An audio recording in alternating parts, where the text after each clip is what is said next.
नमस्कार साथियों, टॉप हिलिक्स में आपका स्वागत है और मैं हूं आपका सारथी चंद्रकांत शर्मा। पिछली क्लास में हमने मध्य प्रदेश के इतिहास में वैदिक काल और पौराणिक काल का अध्ययन किया था।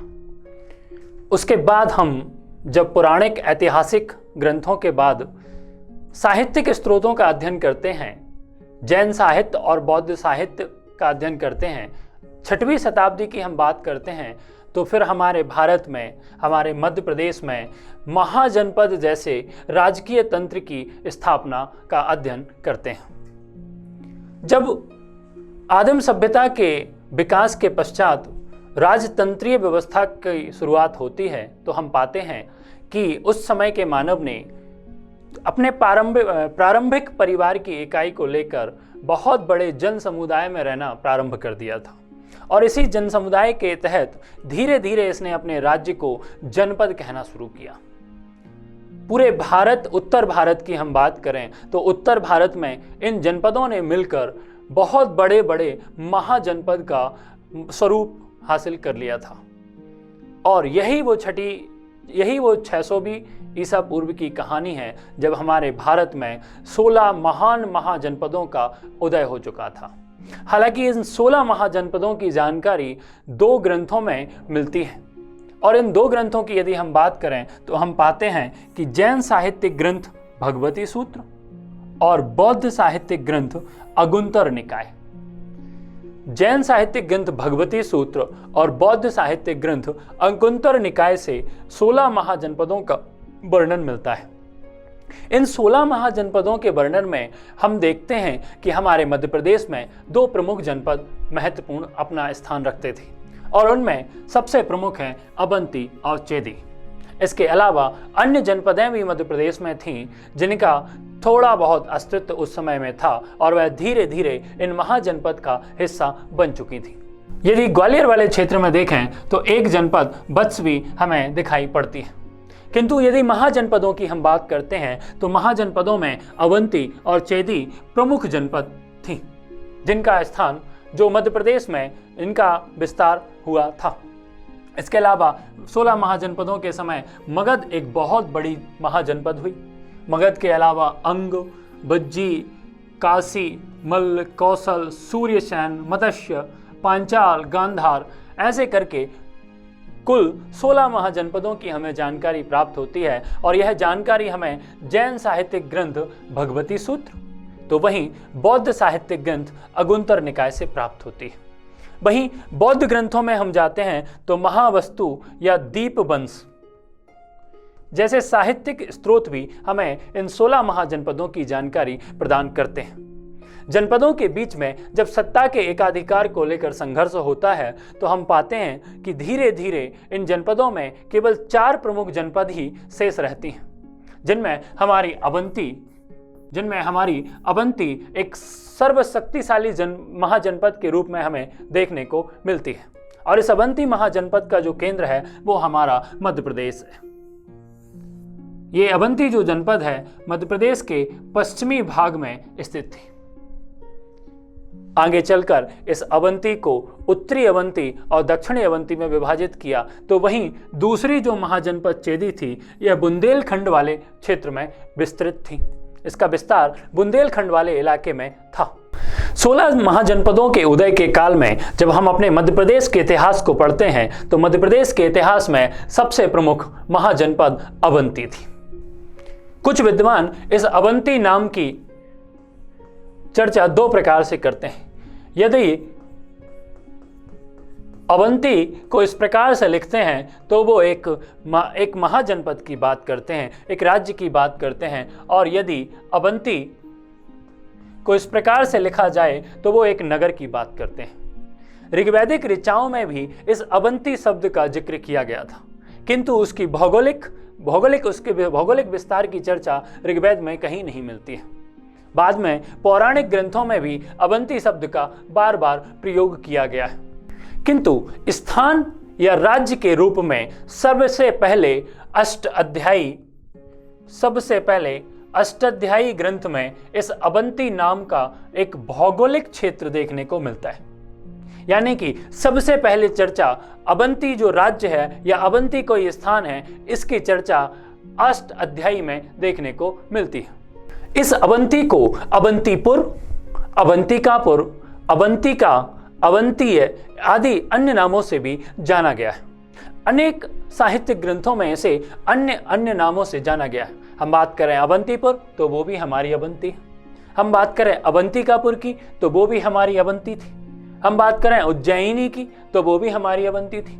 वहीं हम बात करें बौद्ध साहित्यिक ग्रंथ दीपवंश की तो दीपवंश के आधार पर इसे अच्युतगामी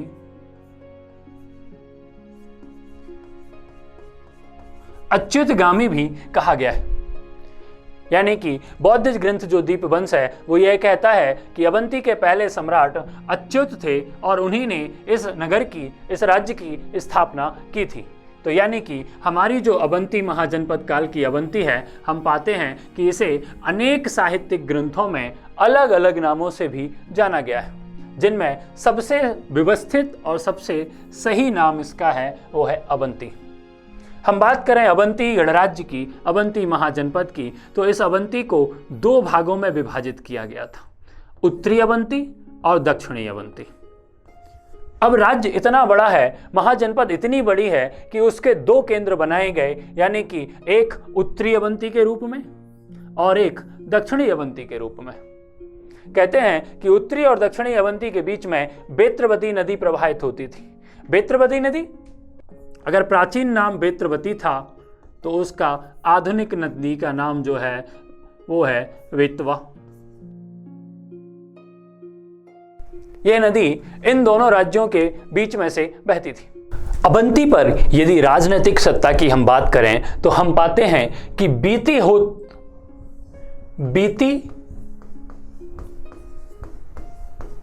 होत्र वंश का एक शासक अवंती के प्रथम शासक रिपुंजय के नाम से अवंती का शासक था।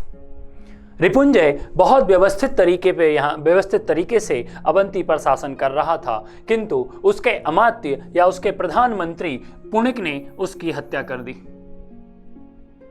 सत्ता को हासिल करने के लिए जब पुणिक ने रिपुंजय की हत्या कर दी तो वह रक्त रंजित हो चुका था और प्रजा में उसके खिलाफ आक्रोश की भावना पैदा हुई। इस आक्रोश को दबाने के लिए पुणिक ने अपने पुत्र प्रघोत को बालक अवस्था में ही अवंती का राजा बना दिया। प्रघोत ने अनेक दिनों तक मां चंडी की तपस्या की, तो चंडी ने उसे वरदान दिया कि तुझे आज से चंड प्रघोत या चंड महासेन के नाम से जाना जाएगा। इसलिए अवंती के जो पहले सम्राट होते हैं, जो विश्व प्रसिद्ध हैं चंड प्रघोत, उनका नाम महासेन प्रघोत या चंड प्रघोत भी देखने को मिलता है। बार बार परीक्षाओं में पूछा जाता है कि अवंती महाजनपद के सबसे वास्तविक संस्थापक या पहले शासक कौन थे, तो हमें याद रखना है कि अवंती पर प्रघोत महासेन या चंड प्रघोत नाम का राजा शासन करता था। और इस राजा के काल में अवंती को दो भागों में विभाजित किया गया, उत्तरी अवंती और दक्षिणी अवंती। मतलब इसके दो भाग बांध दिए, उत्तरी अवंती और दक्षिणी अवंती। उत्तरी अवंती की राजधानी थी उज्जैनी।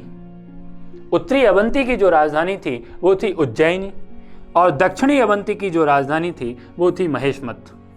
महेशमती का आशय है महेश्वर नगर से।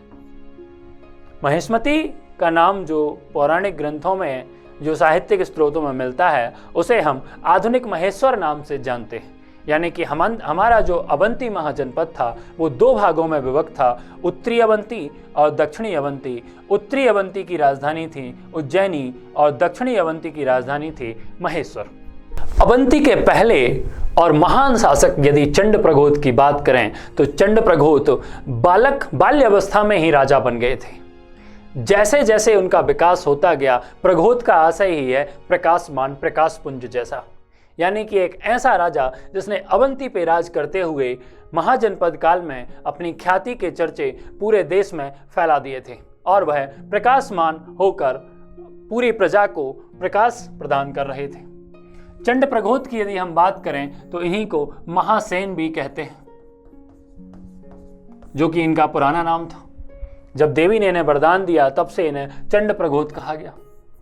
चंडप्रघोत अति महत्वाकांक्षी शासक हुए।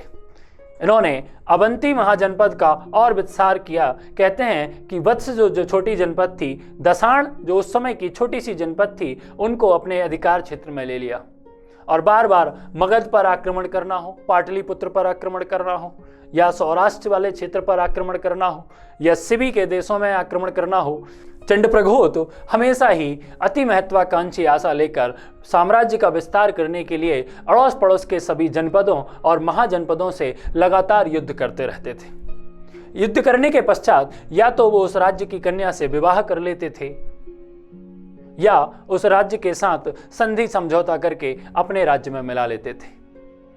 इनके जो वैवाहिक संबंध थे उनमें सबसे प्रमुख हम देखते हैं तो लिच्छवी शासक चेतक और लिच्छवी शासक चेतक की पुत्री शिवा से इनके विवाह संबंध होने के कारण लिच्छवी गणराज्य भी अवंती के साथ वैवाहिक संबंधों में मित्रवत संबंध के रूप में देखने को मिलता है। वहीं दूसरी पत्नी के रूप में हम इनकी पाते हैं गोपाल माता। कहते हैं कि इनके नाना या इनकी नानी से एक कन्या पैदा उत्पन्न हुई थी जिनका नाम गोपाल था, इसलिए उस कन्या का नाम गोपाल माता रखा गया था। और गोपाल इनके पुत्र का भी नाम था, यानी कि इनका मूल नाम क्या था यह किसी को नहीं पता। इतिहासकारों ने इन्हें गोपाल माता के नाम से संबोधित किया। गोपाल माता तैलीय वर्ण यानी तेल को बनाने वाले एक शूद्र वर्ण की कन्या थी और यह उज्जैन के निकट ही इनका ग्राम था। कहते हैं कि गोपाल माता के केस पूरे अवंती राज्य में सबसे सुंदर थे और वहीं इसी राज्य में एक धनिक श्रेष्ठ की लड़की थी जिसके बहुत छोटे छोटे से केस थे। उसने गोपाल माता से अपने केस दान करने या खरीदने की बात की, किंतु गोपाल माता ने अपने केसों को देने से इनकार कर दिया। जब बौद्ध भिक्षु महाकात्यायन बौद्ध उज्जैन की नगरी में प्रवेश करते हैं और वह पूरे राज्य में पूरे शहर में भिक्षावृत्ति की मांग करते हैं, लेकिन किसी ने भी उन्हें भिक्षा प्रदान नहीं की, तब पता चलता है कि वह गोपाल माता के यहाँ भोजन करने का आग्रह करते हैं।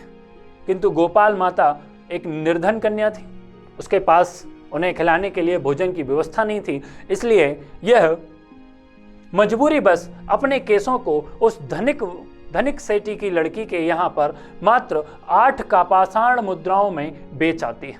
अपने केसों को त्याग करके केवल मात्र 8 कापाषाण मुद्राओं में देकर आती है और जो बौद्ध भिक्षु इस समय आए थे उज्जैन, उनके भोजन की व्यवस्था करती है। जब यह बात चंडप्रघोत को ज्ञात होती है, इनके संज्ञान में आती है, तो चंडप्रघोत इससे प्रसन्न होकर इस शूद्र कन्या गोपाल माता से विवाह कर लेते हैं। हम बाद में बात करेंगे कि शिवा और गोपाल माता के पुत्रों के बीच में भी उत्तराधिकारी या सत्ता के सिंहासन के लिए संघर्ष देखने को मिलता है। चंडप्रघोत से दूसरा महत्वपूर्ण तथ्य यह है कि जब चंडप्रघोत को पांडु रोग हो गया था, तब मगध के सम्राट बिंबिसार ने, इस बात को बहुत अच्छे से आप याद करें और लिख लें, इसको कहीं भी नोट करते जाएं, हमेशा याद रखें कि मगध सम्राट बिंबिसार ने अपने राज्यवैद जीवक को, राज्यवैद किसका था ये? बिंबिसार का। बिंबिसार कहाँ के शासक थे? मगध के शासक थे। जब चंडप्रघोत को पांडु रोग, कौन सा रोग? पांडु रोग, इसको भी याद रखें आप कि जब चंडप्रघोत को पांडु रोग हो गया था, उस समय इन्होंने राज्यवैद जीवक के लिए दूत बिंबिसार के पास भेजा और बिंबिसार से कहा कि मुझे इलाज की बहुत आवश्यकता है, आप अपने राज्यवैद को अवंती भेजने का कष्ट करें। बिंबिसार की आज्ञा पाकर जीवक चंडप्रघोत के उपचार के लिए अवंती राज्य में आते हैं। राज्यवैद जीवक और चंडप्रघोत की एक छोटी सी कहानी है जो बाद में आकर उज्जैनी को बौद्ध धर्म का केंद्र बनाती है। उज्जैन में जब हम कांचनवन या कानीपुरा या बैस्य टेकरी की बात करते हैं तो उसका संबंध चंडप्रघोत से ही संबंध रखता है और चंडप्रघोत के साथ उसमें जीवक महत्वपूर्ण भूमिका निभाते हैं। कहते हैं कि जब जीवक चंडप्रघोत के इलाज के लिए, उसके उपचार के लिए उज्जैनी में आए तो उन्होंने देखा कि चंड प्रघोत को पांडु रोग है और उनके उपचार के लिए उन्हें घृत पावक खिलाना होगा। घृत पावक से आशय था एक ऐसी औषधि जिसमें घी की मात्रा अधिक होगी और उस घी की मात्रा के कारण चंड प्रघोत को बमन की शिकायत हो सकती है, यानी उल्टियां हो सकती हैं उपचार के दौरान। जब यह बात चंड प्रघोत को पता चलती है कि मुझे घी से बनी औषधि का सेवन करना है तो वह जीवक को मना कर देते हैं। अब जीवक यह बात अच्छे से जानते थे कि यदि घृत पावक औषधि का सेवन चंड प्रघोत नहीं करते हैं तो उनके प्राण भी जा सकते हैं और इस औषधि का सेवन करेंगे तो हो सकता है उन्हें बमन हो जाए, उन्हें उल्टियां हो जाएं और उन्हें यह पता चल जाए कि इसमें घी है तो हो सकता है कि राजा मुझे मार दे। इसलिए जीवक ने एक योजना बनाई और जीवक ने राजा से निवेदन किया कि राजन, हम वैद्य लोग सुबह शाम सवेरे कभी भी औषधियों की तलाश में यत्र तत्र घूमते रहते हैं, तो कृपया आप यह पूरे राज्य में यह डिंडोरी पीट दें कि जब भी जीवक किसी भी द्वार से किसी भी समय निकले तो कोई उसे रोके टोके ना। ये जीवक के दिमाग की युक्ति थी कि जिस आधार पर वह राजा को घृत पावक दवाई का सेवन करा के और उस राज्य से निकल जाए। राजा ने जीवक की यह बात मान ली और राजन ने कहा कि ठीक है, हमारे राज्य में जो एक सबसे तेज गति से चलने वाली हथनी है जिसका नाम भद्रवती था, वो है जीवक को प्रदान कर दी। कहा, जीवक आप जिस समय जहां जाना चाहें, औषधियों की तलाश में पूरे राज्य में जहां जाना चाहें, आपको कोई नहीं रोकेगा। और यह बात जीवक के मन की हो गई। इसी बात का सहारा लेकर कुछ औषधियों का, कुछ सुगंधित औषधियों को मिलाकर घी से बनी औषधि का निर्माण किया जीवक ने और सुबह सुबह राजन से कहा कि राजन, आज आपको दोपहर में इतने पहर इस औषधि का सेवन करना है। और राजन को यह औषधि देकर जीवक सुबह सुबह उस हथनी पर बैठकर राज्य की सीमाओं को पार करते हुए अपने राज्य की ओर चले गए। जब राजन ने उस घृत पावक औषधि का सेवन किया तो जिसका अंदेशा था वही बात हुई। चंड प्रघोत को बमन होने लगा, चंड प्रघोत को उल्टियां होने लगी और ऐसा लगने लगा कि हो सकता है चंड प्रघोत के प्राण जा सकते हैं। किंतु थोड़े समय के पश्चात चंड प्रघोत स्वस्थ हो गए और उन्होंने पाया कि यह तो जीवक की एक चाल थी, उसने मुझे भ्रमित करके और उसी औषधि का सेवन करा दिया जिसका सेवन मैं कभी नहीं कर सकता था। उन्होंने अपने दूतों को भेजा कि जाकर जीवक को पकड़ के लाओ, लेकिन जीवक जब तक अपनी सबसे तेज चलने वाली भद्रवती नाम की हथनी पर बैठकर अपने राज्य की ओर जा चुके थे। फिर चंड प्रघोत ने अपने एक दास, जो एक दिन में 60 योजन की यात्रा तय करता था, जिसका नाम था काक, चंड प्रघोत ने काक नामक दास को भेजा कि जाओ और जाकर जीवक जहां मिले उसे ससम्मान हमारे राज्य ले आओ।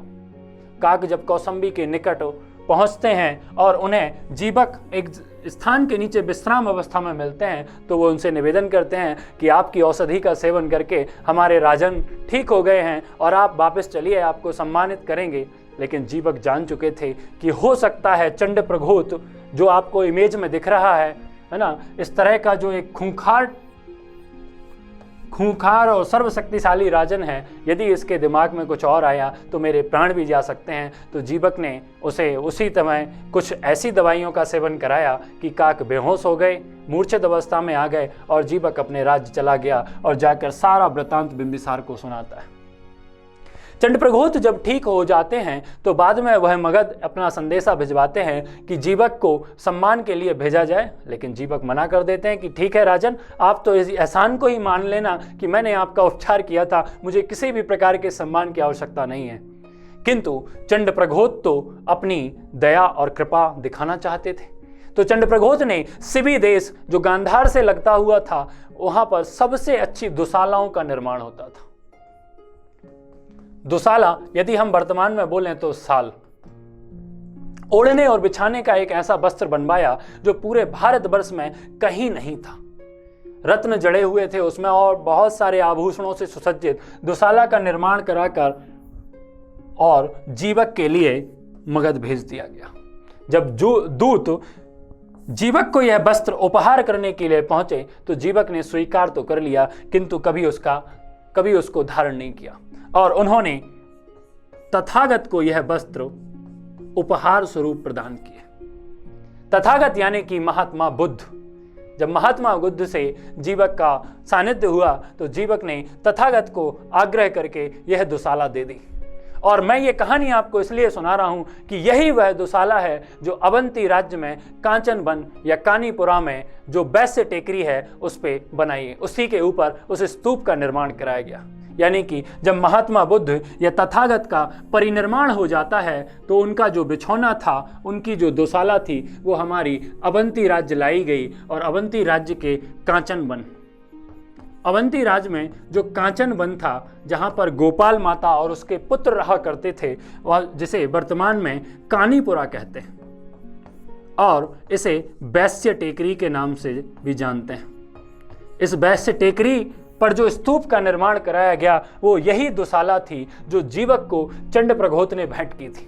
तो आपको याद रखना है कि यदि आपसे पूछा जाए कि महात्मा बुद्ध के ओढ़ने या बिछौने के ऊपर कहाँ स्तूप का निर्माण कराया गया है, तो वो हमारे उज्जैन में वैश्य टेकरी, जिसे कांचीपुरा या कानीपुरा या कांचन वन के नाम से जानते हैं, जिसे कानीपुरा या कांचन वन के नाम से जानते हैं।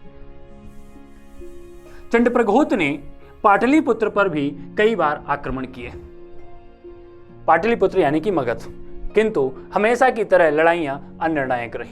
बिंबिसार के बाद बिंबिसार की हत्या करके जब मगध सम्राट अजातशत्रु हुए तो अजातशत्रु और चंडप्रघोत के बीच में काफी दिनों तक संघर्ष होता रहा। अंतोगत्वा चंडप्रघोत ने अवंती पर 23 वर्षों तक शासन किया।